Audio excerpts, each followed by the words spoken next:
Hi Miguel. You just created the latest solo exhibition titled Everything at the End of Time here at Good Job Showroom. It fully consists of merchandise items like a mouse pad, laptop bag, coffee mug, clock, and many other objects installed all over my working place.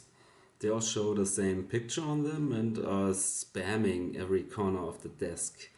Everywhere I look, I see this picture of a woman with a double shoe-like thing on her feet, sitting and reading on a cozy couch. The exhibition is in its final weeks now, and it's time to have a little chat about it. First, can you tell us a bit about the motive? Where is it from, and how did it turn into all these kinds of shapes? I found the original image while browsing on Amazon for a gift to get my girlfriend for Christmas. The algorithm must have somehow picked up that she needed something to heat her feet up with and suggested that I take a look at a selection of these wide heated slippers. The objects themselves were enough to catch my attention with their bizarre scale and cozy, muted texture. But one item in particular had this description image attached, which then became the drawing. It had this timeless, uncannily still aura about it, like you didn't know if the woman in the room existed 50 years in the past or 50 years into the future. It's like she was in a quiet void, either on a space station or plugged into the Matrix. I tried to sell the original drawing through my Instagram account, but after a week or so, there were no takers.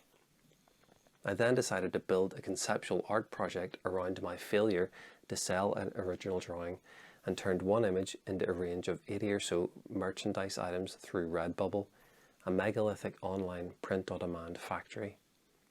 It was an experiment to see whether my audience would value a relatively affordable original piece of art compared to a highly unprofitable capitalist system of infinitely reproducible cheap items. I leaned all the way into how grossly cheap the whole project felt and gave everyone the option to either buy the original or the same image on anything from a coffee mug to a shower curtain.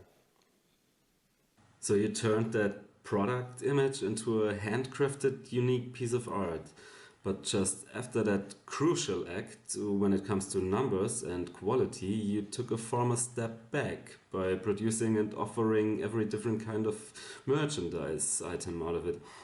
Which role does your original picture have under that circumstances now? The original is still available to buy and acts kind of like the best item on the menu for someone who appreciates the tactility of mark making on paper. I feel now, however, that through the process of becoming more imbued in the magic of art context through Good Job Showroom exhibition, that I will increase the price of the drawing. Context has value, and in this case, increasing the price will further push apart the gap between the art market and the world of cheap merchandise.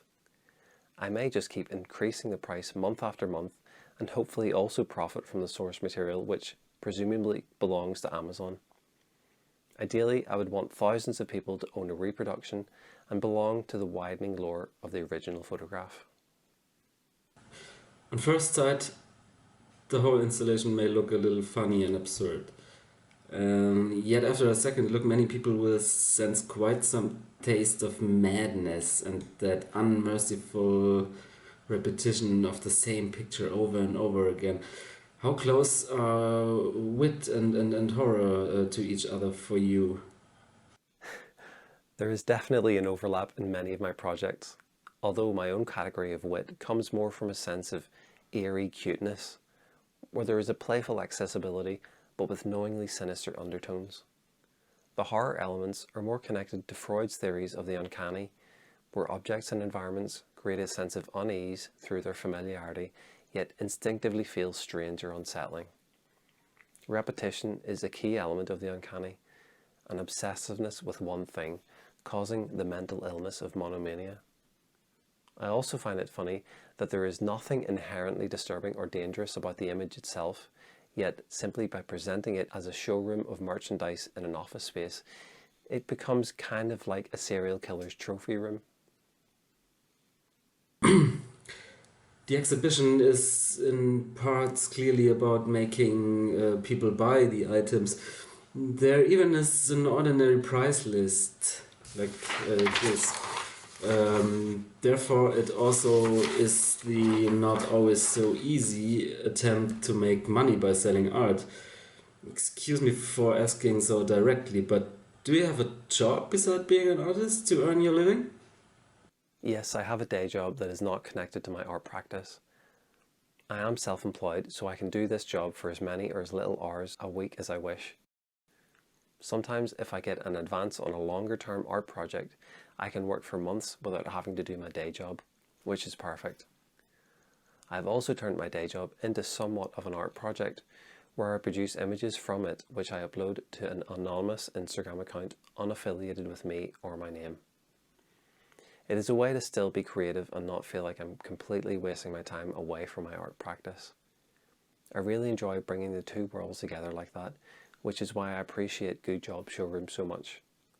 I think more artists should combine these two worlds and let their day job become something more elevated. During the last few years, I could see many fellow visual artists offering more and more merchandise and small edition pieces via Instagram and elsewhere, and selling them quite good. Little multiples, ashtrays, shirts, and even calendars seem to have become a valuable way to make some easy cash. I could also see you taking part in that recent phenomenon. Do you think it has become more difficult nowadays to convince people of buying the, let's call it, real art? In my experience, it has always been difficult. My work mostly takes the form of multimedia installations or video works, so the idea of selling a large piece from past exhibitions is almost impossible. That's why I began to offer more digestible art pieces, framed drawings, branded caps, and small edition ceramic pieces. It's still difficult. I still consider these smaller pieces real art, but seeing as how most galleries also have an editions collection gave me hope. It's not so taboo anymore to offer more affordable alternatives as long as you recognize them as part of your practice. I'm not a commercial artist.